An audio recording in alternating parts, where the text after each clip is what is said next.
Assalamualaikum warahmatullahi wabarakatuh.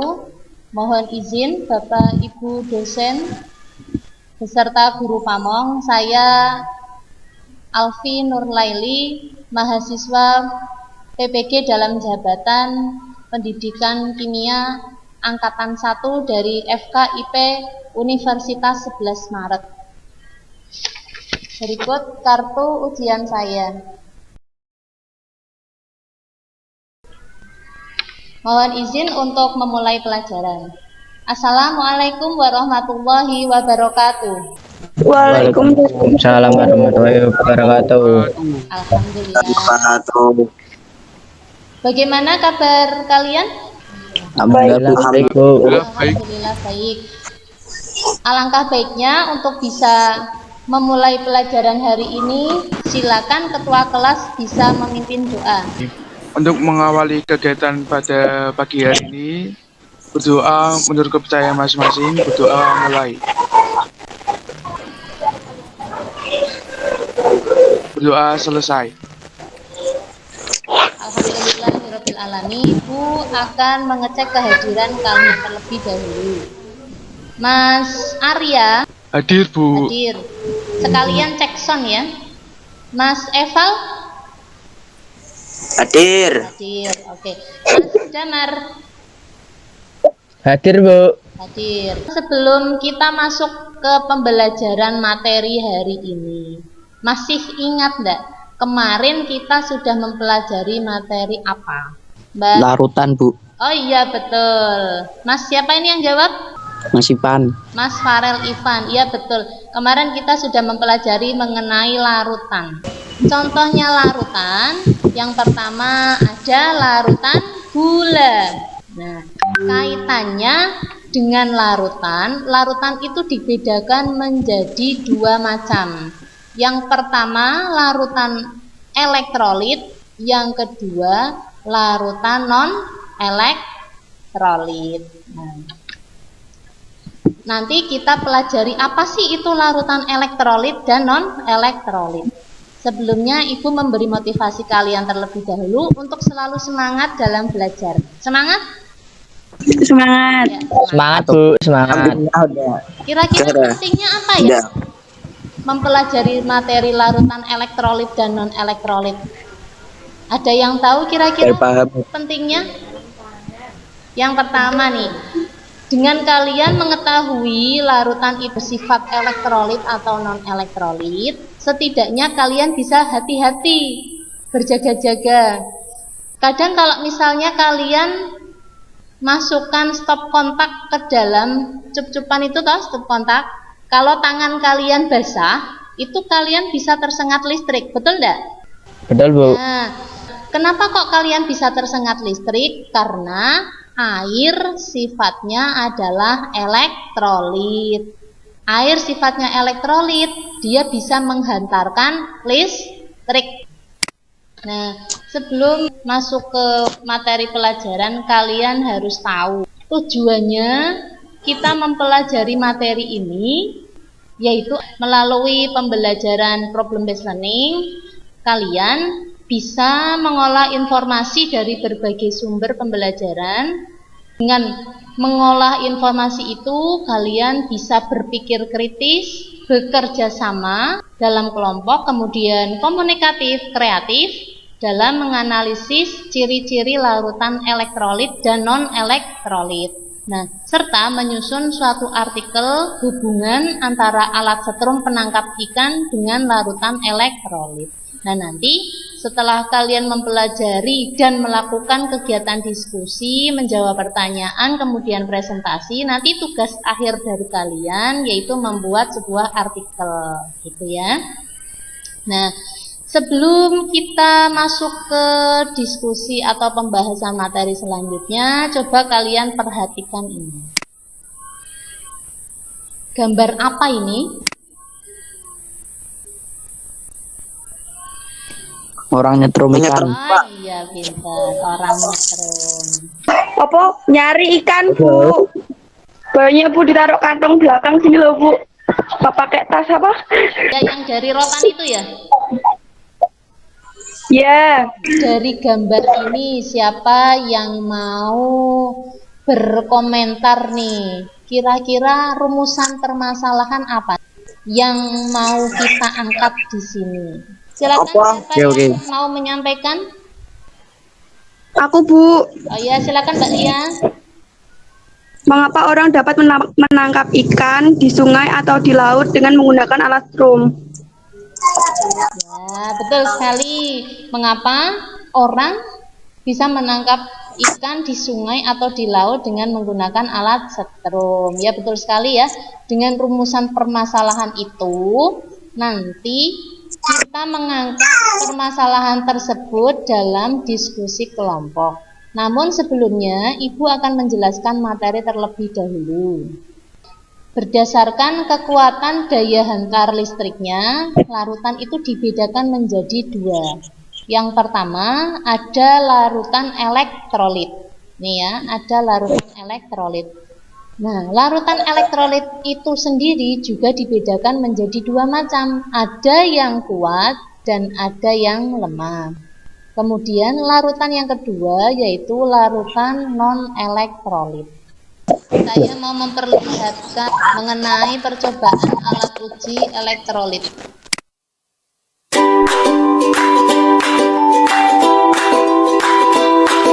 Assalamualaikum warahmatullahi wabarakatuh. Mari berkarya dan berbagi, bermanfaat untuk sesama. Jangan lupa subscribe, like, share, dan komen.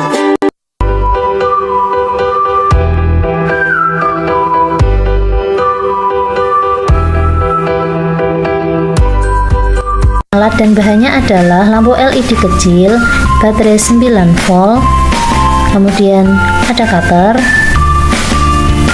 kabel positif negatif, klip kertas, bahan air sabun, larutan gula, dan larutan garam.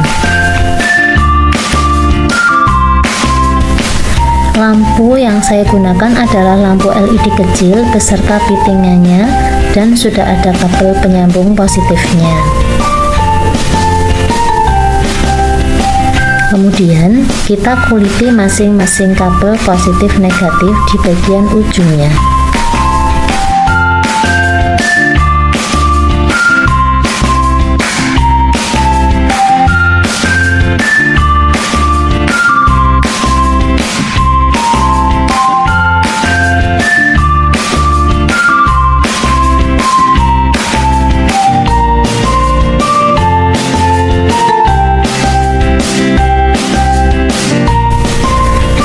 Salah satu ujung kabel merah kita sambungkan dengan kabel penghubung lampu.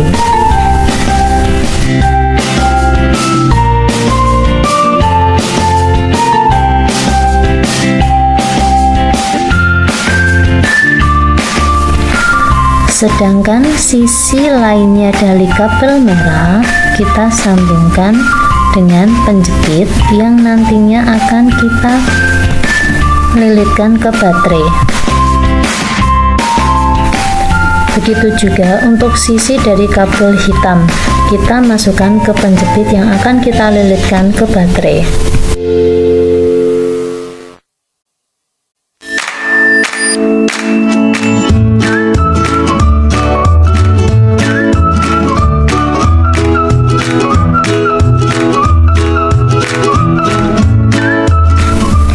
Kita sambungkan penjepit yang sudah terhubung dengan kabel positif negatif dengan baterai.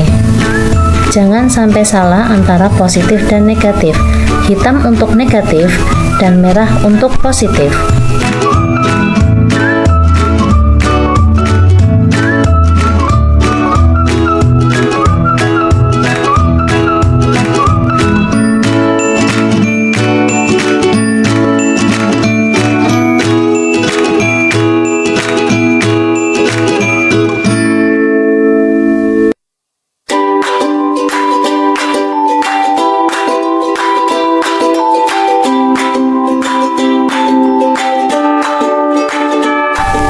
Langkah berikutnya adalah sisi dari kabel hitam kita sambungkan dengan klip kertas. klip kertas fungsinya sebagai elektroda. Demikian juga untuk kabel yang terhubung dengan lampu di sisi lainnya. Karena kabel bagian lampu sisi lainnya terlalu pendek, maka saya sambungkan dengan kabel merah lainnya. Alat uji elektrolit sederhana siap digunakan. Yang pertama adalah larutan garam.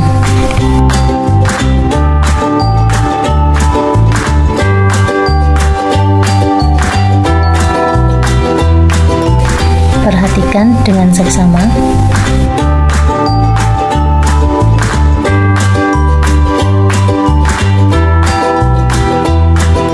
Kita masukkan klip kertas yang sudah terhubung dengan kabel dan baterai 9 volt.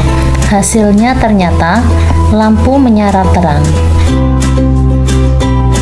Perhatikan, apakah terjadi gelembung di sana?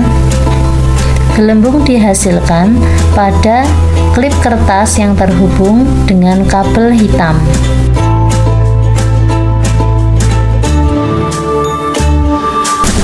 Gelembung yang dihasilkan pun terlihat banyak.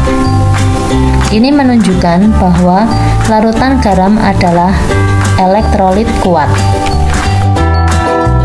Larutan yang kedua adalah larutan gula. Sebelum kita masukkan ke dalam larutan gula, klip tadi harus kita cuci dengan air agar netral.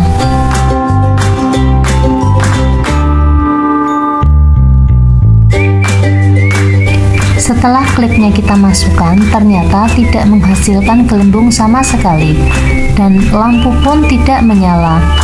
Dapat disimpulkan bahwa larutan gula adalah larutan non-elektrolit. Larutan yang ketiga yaitu air sabun.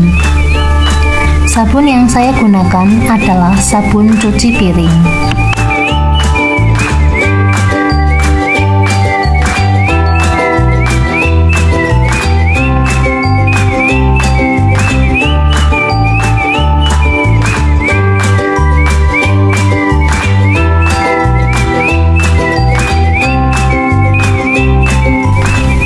Setelah klipnya kita masukkan, ternyata lampu menyala walaupun redup dan menghasilkan gelembung yang sedikit. Ini menunjukkan bahwa air sabun adalah larutan elektrolit lemah.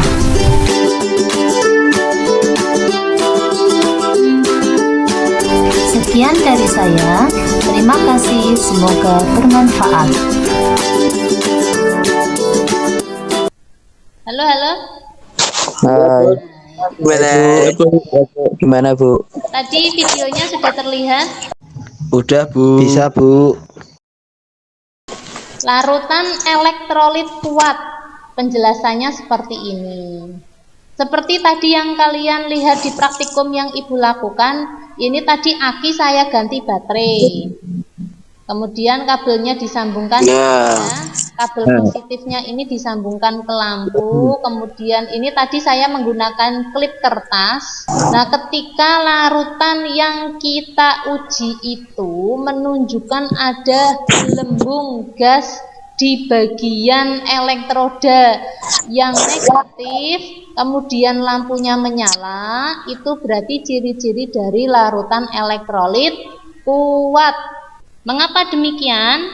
Pada larutan elektrolit kuat, seluruh molekulnya terurai menjadi ion-ion, terionisasi sempurna, yang ditandai satu arah pada persamaan reaksi. Ini lihat di sini ada reaksi. Karena banyaknya ion-ion yang menghantarkan arus listrik, maka daya hantarnya kuat. Jadi ada ion positif dan negatif.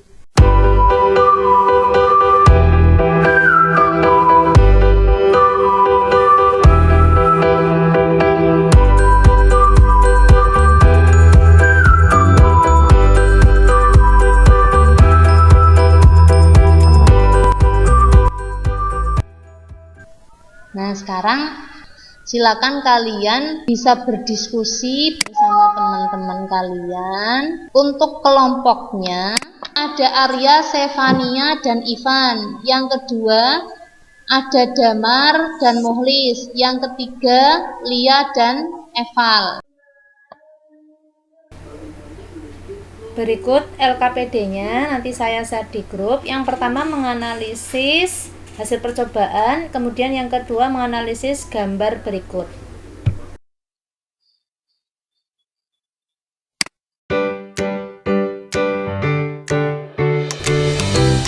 Silakan didiskusikan bersama dengan teman sekelompok.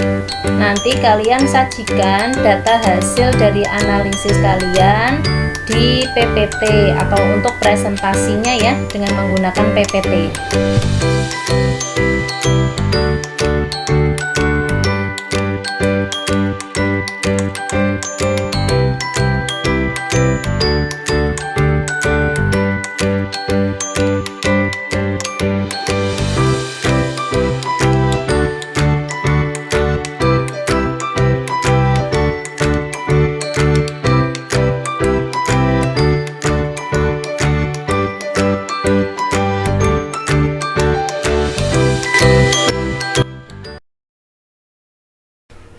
Waktu diskusi sudah selesai, silakan bisa mulai presentasi dari kelompok 1. Silakan. Nomor 1, larutan elektrolit kuat adalah CeGi. Terus larutan elektrolit lemah BdH. Larutan non elektrolit AFG. Nomor 2 lanjut. Dan nomor 2, bagaimana cara kerja alat penyetrum ikan?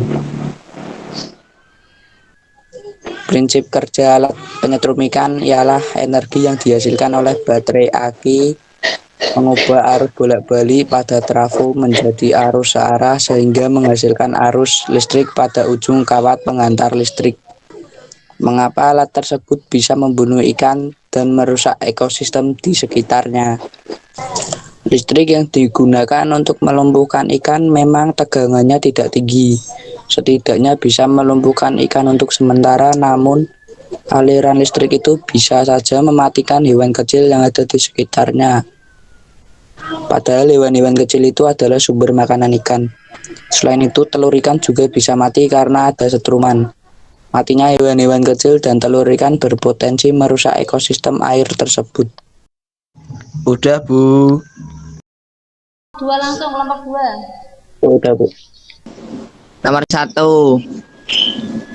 larutan elektrolit kuat adalah CeGi. Larutan elektrolit lemah BdH.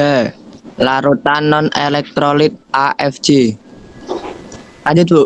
Ya, lanjut. Bagaimana cara kerja alat menyetrum ikan? Dari inti listrik yang mengalir ke kawat atau besi yang dimasukkan ke dalam air dengan dekat dengan ikan akan menyetrum ikan melalui air karena air juga bisa mengairi listrik. B. Mengapa alat tersebut bisa membunuh ikan dan merusak ekosistem di sekitarnya? Karena dampak yang ditimbulkan setrum ikan yang tinggi akan menyebabkan bibit-bibit ikan kecil ikut mati. Nah, setelah pemaparan dari kelompok 1, kelompok 2, dan kelompok 3, kira-kira ada yang mau memberi tanggapan atau pertanyaan dari masing-masing kelompok? Bu, izin bertanya, Bu. Ya, silakan. Kenapa air sungai bersifat elektrolit, Bu? Silakan, ada yang mau menjawab? Karena air sungai mengandung zat-zat yang bisa terionisasi sehingga menghantarkan arus listrik. Ya, betul sekali Mbak Lia. Terima kasih atas jawabannya. Tadi bisa disimpulkan bahwa larutan yang elektrolit itu menghasilkan gelembung dan nyala lampunya bagaimana? Terang, Bu, terang.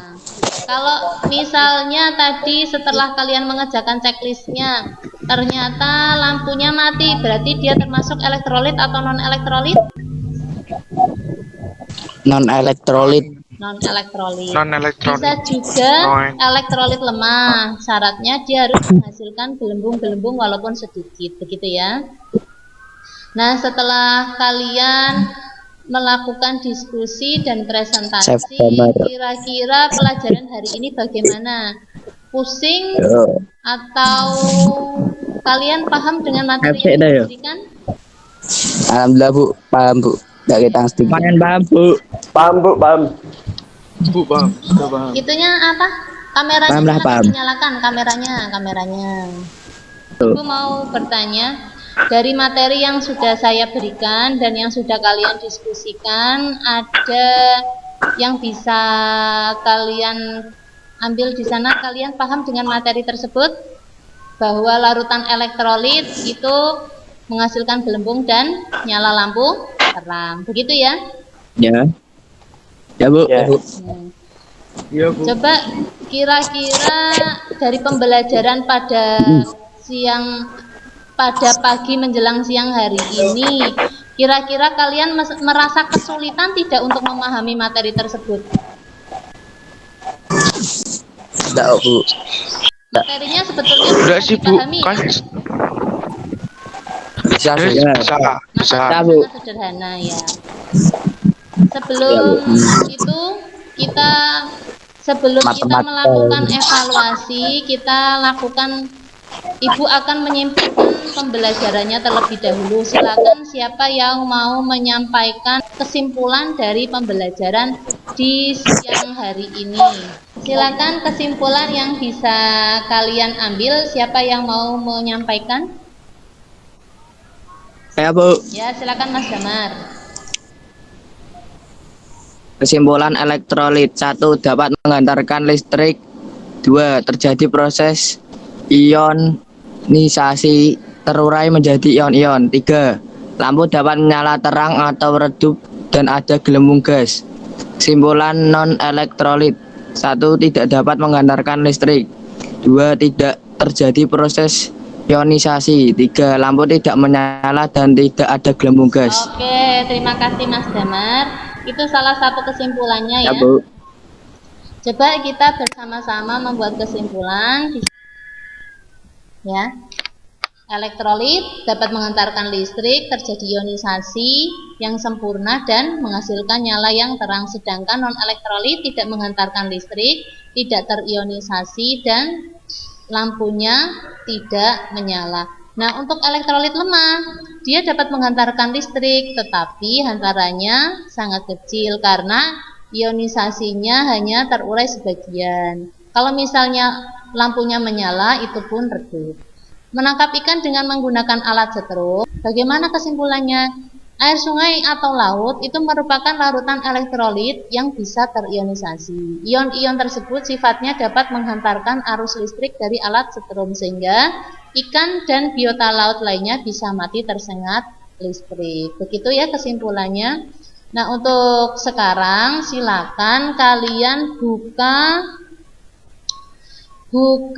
quizzes.com. Untuk soal larutan elektrolit dan non-elektrolit.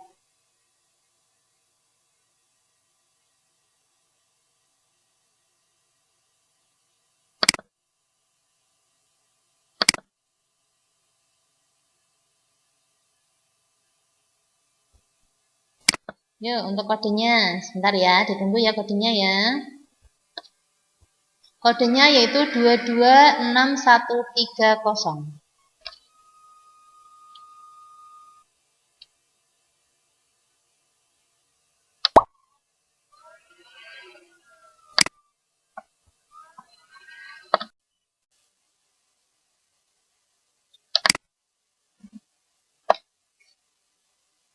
Oke, sudah masuk semuanya ya.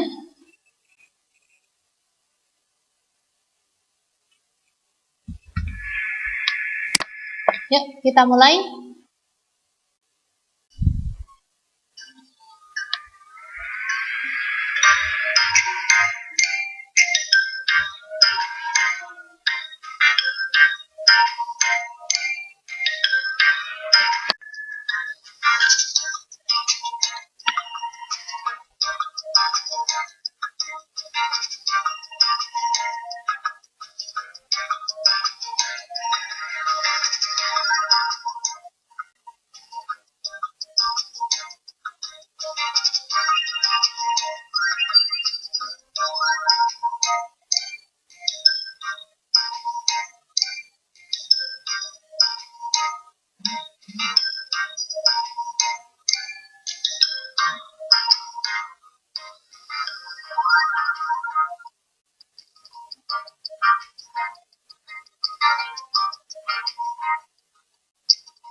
Ya, sementara Mbak Lia yang memimpin.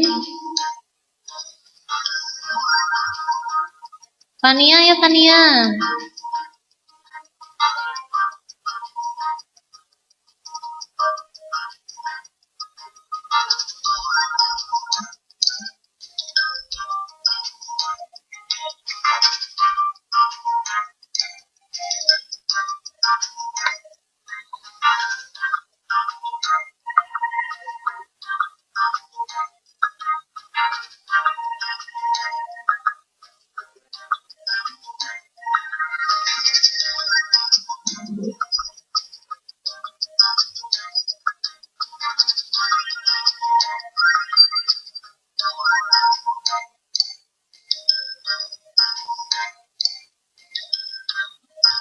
Ya, Mbak Lia.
Oke, Mbak Fania belum bisa mengikuti ya. Ya, nggak apa-apa. Mungkin Mbak Fania sinyalnya agak kesulitan ya HP-nya ya, Mbak. Oke. Ya. Masih sisa Mas Muhlis, silakan bisa menyelesaikan.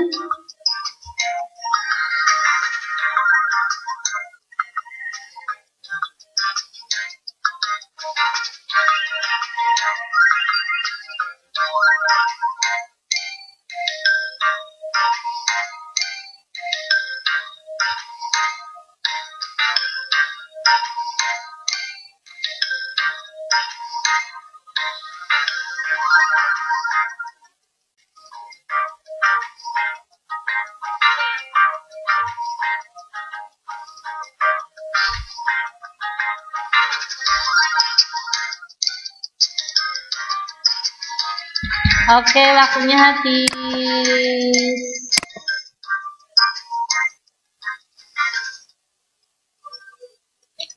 Selamat kepada Mbak Tia sebagai juara pertama, yang kedua Mas Arya, dan yang ketiga Mas. Terima kasih, hebat-hebat, kalian hebat. Nanti yang mendapat juara akan mendapatkan kuota tambahan dari Bu Alfi. Selamat Mbak Lia dan teman-teman yang juara 2 Mas Arya dan ketiga Mas Farel. Siap. Ya.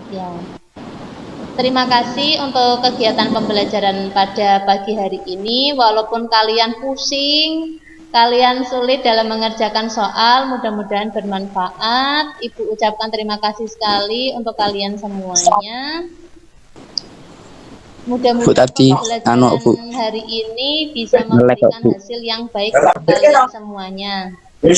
Sebelum kita akhiri pembelajaran pada pagi hari ini, mungkin ada yang mau memberikan saran? Ya, soalnya sulit. Tidak sulit-sulit. Terus Mas Eval mungkin mau memberikan saran? Jaringan Jaringannya susah, ya. Ya, Bu. Oh, besok ada praktikum aja, Bu. Ada praktikum ya, biar kita bisa mudah memahami materi gitu ya. Ya, Bu, betul, Bu. Ya, terima kasih atas sarannya. Sebelum kita mengakhiri pelajaran, silakan bisa dipimpin doa Mas Arya. Berdoa mulai.